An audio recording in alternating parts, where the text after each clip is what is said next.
Có một cô em gái đã chạy tóc bên sông, sống với mái chiều không có nước mênh mông. Chỉ còn em mình tóc là anh cờ mãi bên sông. Hò là hò ơi, trong đồng gì đẹp bằng sen, quên mình ai đẹp bằng em xinh đẹp không cần bằng khen.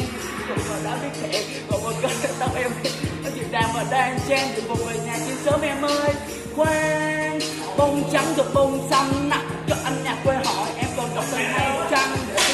Anh còn chờ ngày cung cơm và thổi lửa, ăn chung một mâm cơm hỏi cho em nghe mỗi bữa. Hai đứa gặp là duyên nghe anh nghiện rồi nghiêng em nợ nụ tùy duyên, bởi là em thích anh là xiên. Anh biết anh không nhiều tiền không phải không quyền, anh có quyền thương quyền nhớ quyền hát cho em bài thơ. Em gái đừng vội làm ngơ để cho anh đi chợ lúa, biết đâu anh thành tỷ phú khi lúa thóc anh trúng mùa. Chỉ cầm tay còn ngồi bên nhau và cùng nhau chung một cơn mơ chứ đừng bên bồi bên lỡ hay nó phải màu mong.